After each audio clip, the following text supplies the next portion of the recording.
uma das grandes preocupações do ser humano, né, em todas as épocas da história do pensamento, da cultura, é como viver uma vida, o que constitui uma vida bem vivida, né? Uhum. Principalmente na filosofia antiga, né, com Aristóteles, que o Mateus vai falar, com os filósofos do período helenístico, Epicuro, os estoicos e até mesmo os filósofos modernos, Kant, Nietzsche, vão estar tematizando a felicidade, que hoje se tornou também, para nós contemporâneos, uma questão que está muito em pauta. Sim. Né? E por isso a gente achou interessante trazer para essa primeira aula, portanto, um filósofo antigo e um filósofo contemporâneo para dar destaque.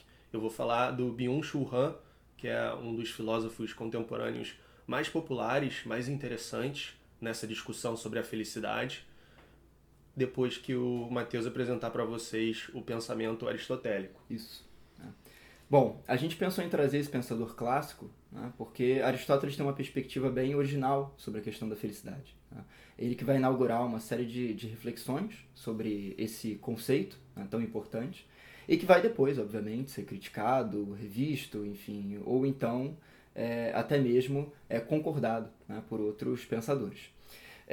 O que eu acho interessante é como a questão da felicidade vai tomando formas diferentes ao longo da história da filosofia, né, e de acordo com alguns acontecimentos que vão acontecendo também no Ocidente. Né? Se a gente pensa lá na Antiguidade, a gente pensa muito mais a filosofia ligada à esfera pública. Né? A gente nunca consegue divorciar de alguma maneira a ética, né, e felicidade. Sim. Então, o que é muito interessante é que a gente tem esse primeiro momento, que a gente vai estudar em que ética e felicidade estão unidas, né? Ética e política, né, estão unidas. Depois a gente já vai ter um momento da filosofia medieval, onde essa felicidade vai estar cada vez mais restrita, né, aos monastérios, às academias. Tá? A gente tem a época moderna, né, onde já vão ter outros pensadores que vão pensar outros tipos de ética, né, como Kant, por exemplo, vai pensar uma ética do dever, né, não mais uma ética da felicidade, como Aristóteles vai pensar. Vamos ter lá o Schopenhauer, vamos ter o Nietzsche, que vai pensar a felicidade como uma expansão das potências, né? E a gente tem na contemporaneidade já um pensador como Byung-Chul Han, por exemplo, que vai se alimentar desses pensadores clássicos para também fazer suas reflexões. Bom, dito isso, eu queria falar um pouquinho já sobre a ética de Aristóteles, né, que a gente chama de uma ética eudaimônica. Né? O que significa isso? Né? Eudaimonia, essa palavra grega, né, que foi colocada no português, ela é uma palavra que ela expressa estar sob a tutela de um bom daimon, né? Seria um equivalente a um bom gênio. Né? Se a gente imaginar lá os quadrinhos, né, ou os desenhos, né, a gente vai imaginar aqueles anjinhos, né, bom, né, o anjo bom e o diabo mal, né, que vão estar sob os nossos ombros. Os gregos, de forma geral, imaginavam que você, para ter uma vida feliz, né, era necessário ter um bom anjinho, né, sob o seu ombro, né, ter um bom conselheiro. Aristóteles vai pensar muito qual o papel, né, que a felicidade exerce na vida do homem, né, e por que a felicidade é tão importante para a vida do homem. Bom, Aristóteles vai começar pensando, né, o que seria exatamente, né, próprio do homem. Né? E Aristóteles vai pensar que o que seria próprio do homem seria a prática da virtude, né, a prática do bem. E o que teria a felicidade em relação a isso? Né? Felicidade para Aristóteles, né, seria realizar as nossas potências, realizar as nossas potencialidades. Né? Então vamos lá, vamos aos poucos costurando aí os conceitos de Aristóteles para a gente conseguir pensar junto com esse pensador tão clássico. Né? Aristóteles ele foi um pensador, uma breve biografia de Aristóteles, né, que eu acho que é importante para a gente compreender a sua posição. Aristóteles foi um pensador muito importante, né, segundo aquela música que Caetano Veloso fez para o Alexandre o Grande, né?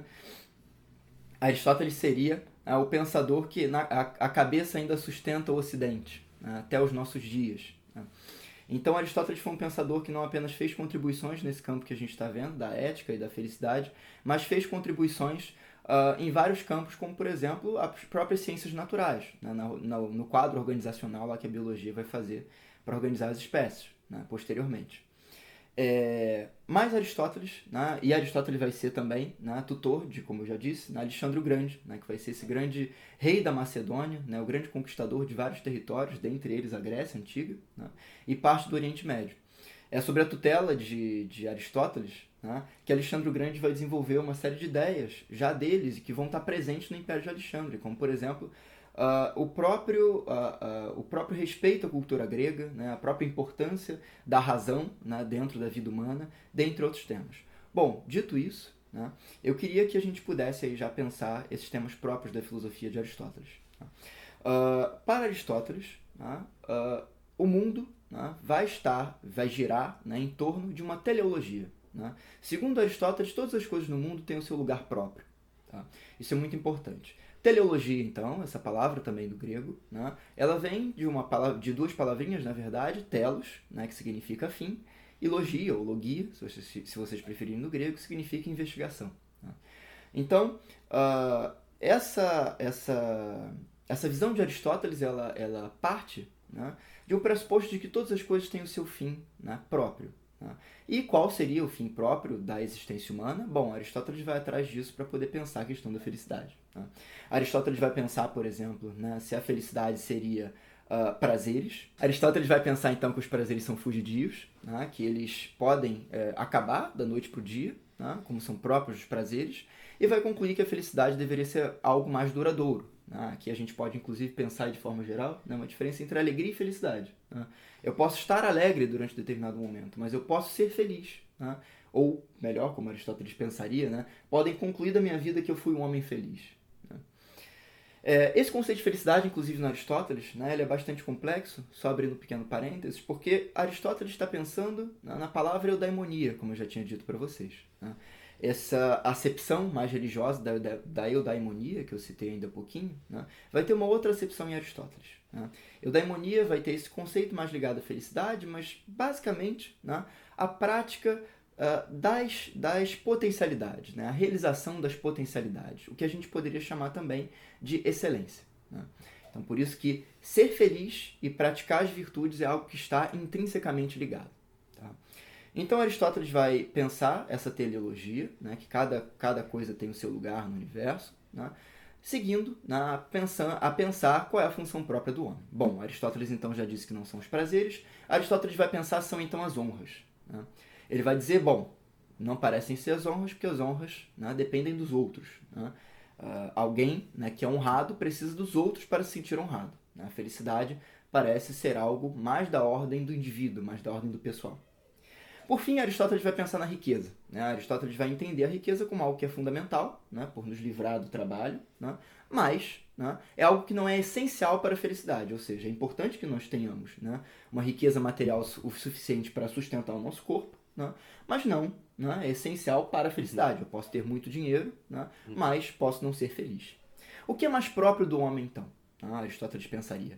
Bom, a prática da virtude. Tá? Virtude, para Aristóteles, vai vir então da palavra grega areté, né? A gente pode pensar como virtude, pode pensar como excelência. Tá? E essa prática da virtude seria algo que levaria o homem à sua causa final, né? Esse fim próprio do homem, que é a felicidade. Tá? Para Aristóteles, a felicidade seria então a prática constante da virtude, o que a gente pode denominar de hábito. Tá? Hábito é uma palavra muito, muito, muito importante para a ética de Aristóteles. Né? Eu sou alguém virtuoso, né? Não porque eu realizei uma ação virtuosa, né, durante todo o meu ano, né? Mas eu sou virtuoso porque eu pude realizar, né, várias ações virtuosas durante a minha vida. Né? Isso significa também, né, que não é porque uma vez eu causei o mal, né, que eu não sou uma pessoa virtuosa. Né? Mas que, né, nós, como seres humanos, podemos causar o mal em alguns momentos, mas, né, é através da prática constante da virtude, né, através da aproximação, né, dessa atividade virtuosa que nós somos pessoas virtuosas. Né? Para Aristóteles, né, vai ser justamente a prática dessa virtude que vai nos levar para o caminho da felicidade, né, que é esse fim último do homem. Né? E por que para Aristóteles, né, o que para Aristóteles seria, né, essencialmente a virtude? Né? O que seria esse conjunto aí de virtudes? Né? Para Aristóteles seriam algumas, né? Dentre elas a gente pode citar, por exemplo, a coragem. Né? E para Aristóteles, virtude vai ser sempre um meio termo, né, ou uma justa medida, se a gente preferir essa palavra, né, entre dois vícios. Né? Um vício por excesso e um vício por falta. Né? Se a gente pensar na coragem, por exemplo, né, a gente vai ter aí a covardia por falta, né, de coragem, né, e a imprudência por excesso, né, de coragem, né, o que seria justamente aí incorrer numa prática de erro. Então Aristóteles está tentando pensar sempre essa virtude principal, né, em torno dessa virtude principal, que é a temperança. Né? Então virtude e temperança estão ligados. Né? Procurar, então, sempre o meio termo entre dois excessos, né? Tentando praticar justamente, constantemente, esse bem, né? Esse conjunto de virtudes. E é muito interessante pensar, né, como que essa concepção aristotélica da virtude vai ser influente já no mundo antigo, né? Principalmente na escola dos estoicos, Sim. que bebe muito dessa fonte de que nenhum mal pode acontecer a você se você for um homem virtuoso, uma pessoa virtuosa. Por mais que por fora você seja absolutamente prejudicado, por dentro você pode se manter inabalável. Sim. Porque a integridade moral, a sua arete, ninguém vai poder tirar de você. Então, Sim. é muito patente essa influência aristotélica. Né? Eu acho muito interessante você ter trazido esse exemplo, né, dos estoicos, porque eu acho que são dois momentos assim do pensamento antigo que a gente pode pensar e colocar uma contraposição legal, né? Na época de Aristóteles, né, como eu já tinha dito anteriormente, a gente precisa pensar uma ética, né, e um pensamento que esteja sempre ligado ao mundo público, né? Afinal, o mundo de Aristóteles, né, e o mundo de Platão é sempre o mundo da ação pública, né? É sempre o mundo da esfera pública, né? Os cidadãos livres de Atenas, né, vão participar na deliberação que acontece na cidade, né? E por isso, inclusive, é preciso que esses cidadãos sejam virtuosos, né, para não causar o mal para a cidade, nem o mal para os cidadãos. Na democracia grega, né, eles tinham ingerência sobre coisas que na nossa democracia hoje seria absurdo, tipo decisão estratégica militar. Sim. Né? Se você era um cidadão livre de Atenas, você tinha o seu voto nessas questões. Isso para Aristóteles é importante, porque Aristóteles está considerando o contexto também na prática das virtudes, né? Para Aristóteles, é necessário que a sociedade em geral, né, seja virtuosa para que o indivíduo possa, inclusive, praticar suas virtudes, né? É por isso que quando Aristóteles vai falar que a ciência política, né, é a mais importante das ciências, porque ela é a ciência do bem comum, né, do bem público. E eu só consigo ser ético, né, individualmente, né, se eu puder praticar essa virtude coletivamente, né? Isso é muito importante.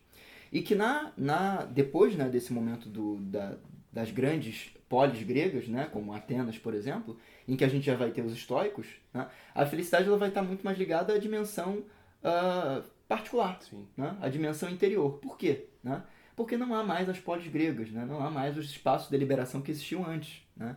Se a gente pensar no próprio Alexandre o Grande mesmo, né, que foi discípulo do Aristóteles, aí, foi tutelado pelo Aristóteles, né, durante muito tempo, né, Alexandre o Grande vai dominar boa parte das cidades gregas. Né? Atenas vai estar sob seu jugo. Né? Então quem delibera mais não é os cidadãos livres de Atenas, mas, né, o rei, o rei da Macedônia. Né? Isso é muito importante. Aí todo mundo passa a buscar uma redenção interior, né? Mais já interior. Que não tem uma participação ativa e influente como antes, as escolas filosóficas elas passam a tentar forjar uma redenção interior. A gente vai ver isso nos estoicos, nos epicuristas, nos próprios cínicos, né, com Diógenes. Sim. E esse livro da Ética a Nicômaco, né, é o que você recomendaria para os alunos que querem se debruçar e se aprofundar nesses conceitos que você expôs da ética aristotélica? Recomendaria principalmente o Ética Nicômaco. Né? Eu acho que o Política do Aristóteles é importante também, se vocês quiserem se aprofundar mais ainda. Mas, assim, essencialmente o Ética Nicômaco. Olá, pessoal! O trecho que você acabou de assistir é parte da nossa primeira aula do curso Grandes Temas da Filosofia. Um curso muito acessível, já disponível na plataforma Udemy, que você pode adquirir com desconto especial pelo preço de R$ 22,90. Um curso amplo sobre os maiores temas da filosofia e os grandes filósofos que falaram sobre eles, da liberdade ao amor, da felicidade à morte. Não deixe de clicar no link e conferir esse curso especial que eu preparei ao lado do meu amigo Matheus Baliot. Te vejo lá.